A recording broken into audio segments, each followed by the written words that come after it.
Hello students, welcome you on future defence academy YouTube platform. आप सभी का स्वागत है फ्यूचर डिफेंस एकेडमी के यूट्यूब चैनल पे। जी हाँ, जहां हमारा चल रहा है रेगुलर लाइव सेशन और हम कर रहे हैं खूब सारी पढ़ाई और बहुत सारा सेलिब्रेशन। जी हाँ, क्योंकि अभी हमारे 2 दिन था, क्योंकि एक्चुअली अभी आपको भी पता है कि राखी का जो फेस्टिवल था वो थोड़ा सा 2 टुकड़ों में हो चुका है। कल रात को था और आज भी पूरे दिन भारत में, मतलब जहां भी राखी सेलिब्रेट की जाती है वहां पर आज भी सेलिब्रेशन किया जा रहा है। तो हमारा तो बोनस लग गया 2-2 छुट्टियों का ना। तो चलिए चलते हैं। कई जगह पर हुई है, कई जगह पर नहीं हुई, आई नो वेरी वेल। कुछ लोग तो बहुत अच्छे से भगवान जी को धन्यवाद देने के बाद, भगवान जी बहुत अच्छा कि आपने 2 बार छुट्टियां करवा दी हमारी 2 दिन लगातार राखी के लिए। और कई लोग कह रहे हैं यार एक भी दिन नहीं हुई, या कई जगह पर एक ही दिन हुई है। चलिए आगे चलते हैं without any delay.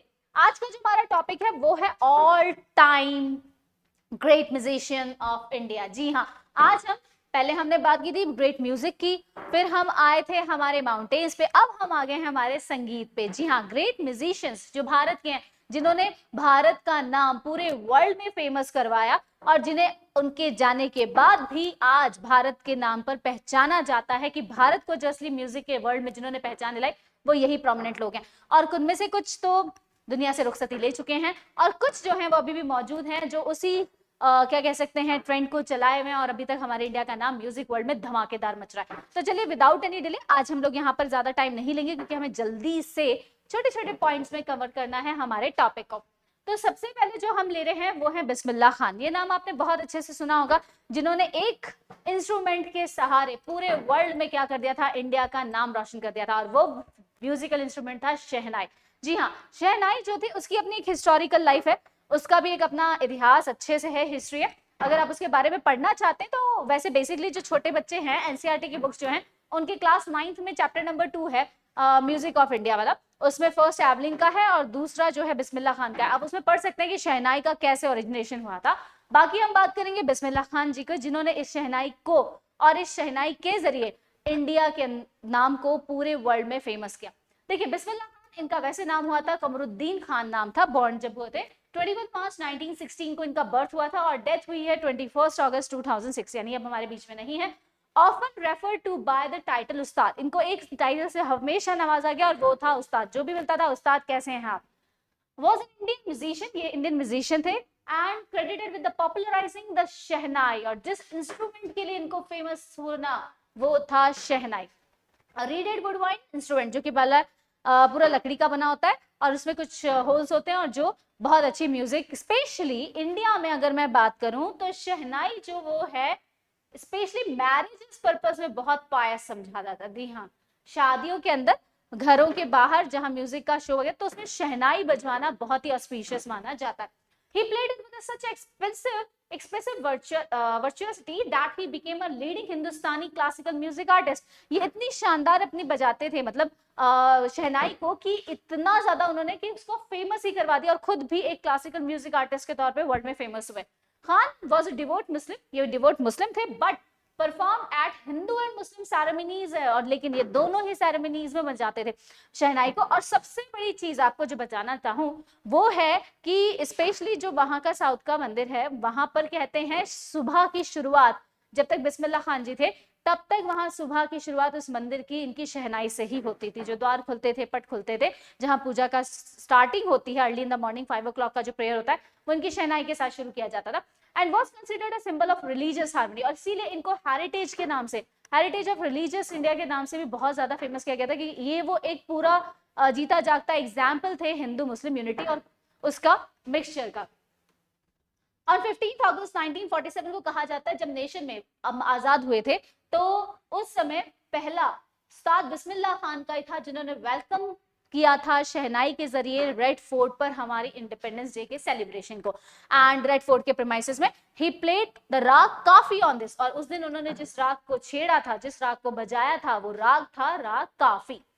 Over the time, समय के साथ साथ बिस्मिल्लाह खान का जो नाम था वो वर्ल्ड में शहनाई के साथ साथ चलने लग गया। एंड ही वाज अवॉर्डेड, इनको भारत रत्न से 2011 में सम्मानित भी किया गया। He became the third classical, हमारे भारत में एम.एस. सुब्बालक्ष्मी और रविशंकर जी के बाद जो तीसरे नंबर के क्लासिकल, टॉप क्लासिकल जो म्यूजिशियन कहे जाते हैं, वो बिस्मिल्लाह खान जी हैं, जिनको भारत रत्न से सम्मानित किया गया, जो हमारे देश का सबसे बड़ा सिविलियन अवार्ड भी है ना। तो ये बिस्मिल्लाह खान जी की फोटो है। आप इनके बारे में और भी पढ़ना चाहें तो बहुत सारा लिखा हुआ है, लेकिन जो हम मेन है वो हमने बात करी, जो हमसे अक्सर पूछा जाता है इस फील्ड में। नेक्स्ट आते हैं स्वामी हरिदास जी के बारे में। स्वामी हरिदास जी देखिए क्या है, 1480 यानी ये बहुत पुराने एंशिएंट पीरियड, 14 सेंचुरी के आसपास की बात चल रही है, 1415 के, was an Indian spiritual poet. ये आध्यात्मिक कवि थे, यानी आध्यात्मिक का मतलब होता है जो स्पिरिचुअलिज्म से ज्यादा जुड़ा होता है, मटेरियलिज्म से बिल्कुल भी नहीं होता।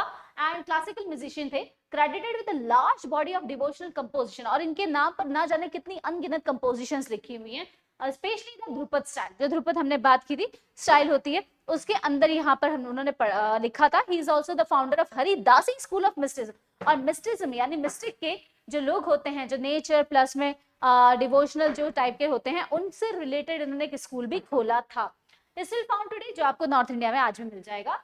His work influenced both the classical music, इनका जो काम था उसमें दोनों चीजें थी, क्लासिकल म्यूजिक भी था, तो साथ ही साथ भक्ति मूवमेंट जो उस समय नॉर्थ इंडिया में चालू किया गया था, स्पेशली दोज डिवोटेड जो खासकर किससे रिलेटेड थे, कृष्ण और राधा की लीलाओं से रिलेटेड थे, वो वाले जो चीजें थी वो उन्होंने अपने पोएम्स के अंदर और अपने म्यूजिक के अंदर डाली है।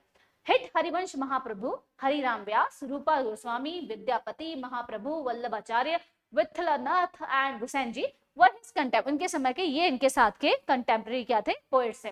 स्वामी Haridas is a direct disciple of father of the Carnatic music, Purandara Das of Karnataka. Carnatic music यानी कर्नाटक की साइड में जो साउथ का म्यूजिक है, उसके जो गुरु थे, क्या नाम था उनका, पुरंदरा दासा जी, उनके ये परम भक्त थे, यानी कि उनके शिष्य थे। He was the Vaishnav Sant of Vrindavan, ये वृंदावन के वैष्णव यानी विष्णु के पूजा करने वाले। एंड ही वॉज कंटेम्पररी, और ये अकबर के समय के कहे जाते हैं। बैजू बावरा, तानसेन इनके साथ के फेमस, यानी इनके खुद के शिष्य थे, फेमस शिष्य। हिज क्रिएशन इंक्लूडेड, जिसमें इन्होंने 118 ध्रुपद वर्सेस लिखी थी, और 110 फेमस हुई थी कैलीमाल के नाम से। ही प्रमोटेड रासा इन डांस, और इन्होंने रस को डांस के अंदर ऐड किया था, यानी बहुत प्रोमिनेंट वर्क किया। ये हमारे भारत के जो हरिदास जी हैं उनकी फोटो है। देखो उस जमाने में जिस तरह का मिल सकता था उसी टाइम की फोटोज है, और एलिगेंसी आप देखिए कितनी ज्यादा इसमें दिख रही है, प्रोमिनेंटली बहुत ग्लो था चेहरे। चलिए नेक्स्ट आते हैं तानसेन। कौन नहीं जानता तानसेन का, तानसेन का नाम तो हम लोग फिर भी अकबर के टाइम पीरियड से तानसेन का सबसे ज्यादा बोलबाला वाला, वैसे उससे भी था लेकिन वहां से शुरू हुआ इनका। आगे पढ़ते हैं। तानसेन का जन्म हुआ था 1493 या 1500 के आसपास कहा जाता है, और इनकी मौत हो गई थी 26 अप्रैल 1589 को। Also referred commonly known as Sangeet Samrat, इनका नाम फेमस हुआ था संगीत सम्राट के, ये संगीत के सम्राट यानी राजा है। बॉर्न इन हिंदू गॉड ब्राह्मण फैमिली, हालांकि इनका जन्म हुआ था हिंदू गॉड ब्राह्मण परिवार के अंदर। He learned and perfected his art in the northwest region of Madhya Pradesh, लेकिन इन्होंने अपनी जो कला थी वो मध्य प्रदेश के इलाके से सीखी थी, क्योंकि उस जमाने में मध्य प्रदेश और ये इसको सेंटर बने हुए थे म्यूजिक के अच्छे खासे। उन्होंने अपने करियर की जो शुरुआत थी और ज्यादातर जो अपना अडल्ट की जो लाइफ थी वो दरबारों के अंदर ही निकाली, और पैट्रनेज और हिंदू के जो राजा थे, जैसे रेवा के राजा थे राजा रामचंद्र सिंह जी, उनके अंडर निकाला था इन्होंने, जहां पर तानसेन की म्यूजिकल एबिलिटी इतनी ज्यादा थी और स्टडी इतनी पॉपुलर हो चुकी थी कि वो वर्ल्ड वाइड होने वाले थे। बस ये मान लो कि बस वहां से इनका करियर पॉइंट शुरू हो चुका था। दिस रेपुटेशन, जिसकी वजह से, इसी फेम की वजह से, इसी नाम की वजह से देखिए मुगल एम्परर मोहम्मद अकबर इतना ज्यादा प्रभावित हुआ कि इन्होंने राजा रामचंद्र सिंह के को मैसेंजर भेज के कहा कि भाई तानसेन को मेरे दरबार में दे दो, कि मुझे चाहिए तानसेन, क्योंकि तानसेन के बारे में, उसके म्यूजिक के बारे में अकबर कितना फैन हो चुका था, सुनकर ही फैन हो गया था, तो फिर मिलना तो वाजिब है। 1562 के अंदर अबाउट द एज ऑफ, कहते हैं 60 ईयर की एज के अंदर, द वैष्णव म्यूजिशियन जो तानसेन थे उन्होंने अकबर के दरबार को, सोचे किस पीक पीरियड पे उन्होंने, जहां पर लोगों का रिटायरमेंट हो जाता है, वहां करियर का सेकंड फेज चालू हुआ इनका। अकबर के दरबार में इन्होंने ज्वाइन किया और उनकी परफॉर्मेंस इतनी बड़ी बनी कि हजारों सालों तक आज भी, इवन देन आज भी हम तानसेन को जानते हैं, तानसेन का नाम सब जानते हैं। Akbar considered one of the navratna, अपने 9 रत्नों में से, जो 9 ज्वेल्स अकबर के थे, उनमें से एक रत्न जो थे वो तानसेन थे, जिनको इन्होंने नाम दिया था मियां, ये इनको टाइटल दे चुके थे मियां, जिसको ऑनरिफिक तरीके से कहा जाता है लर्नेड मैन, यानी जो बहुत कुछ जानता है। Tansen is remembered for his epic Dhrupad, ये भी ध्रुपद कंपोजिशन के लिए फेमस है, इन्होंने बहुत सारे नए रागास बनाए थे, और इवन देन 2 क्लासिकल बुक्स भी लिखी थी म्यूजिक की, एक थी श्री गणेश स्तोत्र और दूसरी थी संगीता सारा। He was resident of Gwalior, क्योंकि वो ग्वालियर के रहने वाले थे, तो हिज ओरिजिनल नेम, उनका जो ओरिजिनल नेम था वो राम तनु पांडे था। स्वामी हरिदास उनके गुरु थे। देखिए जो हरिदास, अब सोचे इतना बड़ा महान गुरु होगा तो शिष्य तो ऑब्वियसली तरक्की करेगा। इन्फ्लुएंस बाय सूफी संत मोहम्मद गौस, लेकिन इन्होंने क्योंकि बाद में जब सूफी सिस्टम चालू हुआ था तो सूफी में मोहम्मद जो गौस थे, संत जो थे, उनसे इतने ज्यादा ये प्रभावित हुए कि इन्होंने बाद में इस्लाम को कबूल लिया, यानी इस्लाम में ट्रांसफर हो गए।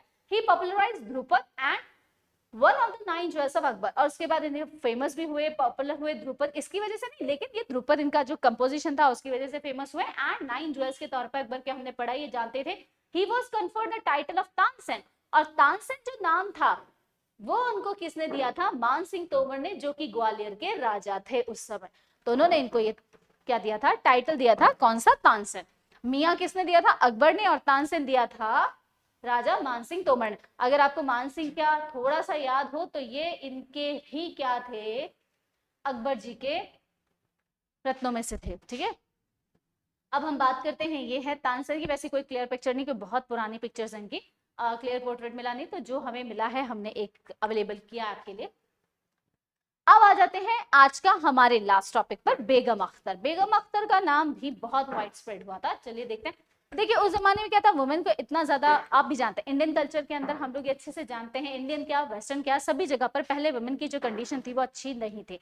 तो उस जमाने में औरतों को प्रमोट करना यानी सोसाइटी के खिलाफ जाना, रिलीजियस एस्पेक्ट से भी अच्छा नहीं समझा जाता था। बट आज तो पूछो ही मत, आज तो चांद तक हम पहुंच गए। Famous by the name of Begum Akhtar, Akhtari Bai was born on 7th October 1914 में इनका जन्म हुआ था। 1914 में अगर आपको याद हो तो एक और बहुत चीज थी, वर्ल्ड वॉर फर्स्ट भी स्टार्ट हुआ था। बेगम अख्तर जो थी, इनका जन्म हुआ था इंडियन सिंगर एंड एक्ट्रेस के तौर पे, यानी ये दोनों तरह से काम कर चुकी थी, इंडियन सिंगर भी थी और एक्ट्रेस भी थी। She is regarded as one of the greatest singer of ghazal, ये गजल की, दादरा की और ठुमरी की जैनरे की हिंदुस्तानी क्लासिकल म्यूजिक की शानदार म्यूजिशियन थी, बहुत अच्छी गायक कलाकार थी।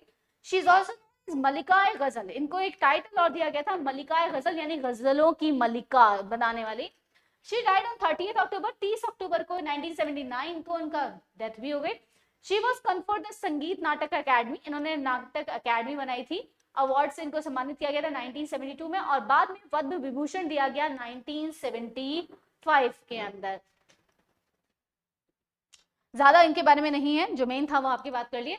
ये एक स्क्रीनशॉट है अख्तारी फैजाबादी, जो एक मूवी थी, रोटी नाम से मूवी थी 1942 के अंदर, उसमें इनका ये फोटो आया है।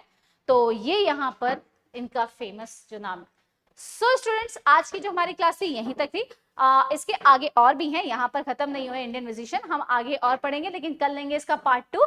आज के लिए हम यहाँ तक ही करेंगे, और होप आपको सबको क्लासेस पसंद आ रही है। एंड हाँ, आपको कल वैसे भी बता चुके हैं हमारा ऐप लॉन्च हो चुका है, तो प्लीज प्ले स्टोर पे जाइए और जस्ट डू वन थिंग, FDA_बीकानेर, आपको ज्यादा कुछ नहीं करना, FDA डालिए _बीकानेर लिखिए, आपको हाथों हाथ ये डाउनलोड हो जाएगा। और इस संडे का पहला पेपर जो ज्वाइन करना चाहते हैं, प्लीज हमारा जो व्हाट्सएप नंबर है जो नीचे आपको स्क्रॉल पे आ रहा है उस पर व्हाट्सएप कर दीजिए, हम उनको उसमें ऐड कर देंगे। आप रिक्वेस्ट भेजेंगे, उसमें ऐड होते जाएंगे, और जो भी क्वेरी आपको चाहिए, जो भी डिटेल्स आपको चाहिए, जो भी मैसेजेस आपको करने, बेधड़ल्ले से कीजिए, हैंड टू हैंड आपके सामने रिप्लाई आएगा। So thank you so much, आज की क्लास को यहीं पे वाइंड अप करते हैं, कल फिर मिलेंगे। जय हिंद, जय भारत, शब्बा खैर, गुड नाइट, शुभ रात्रि।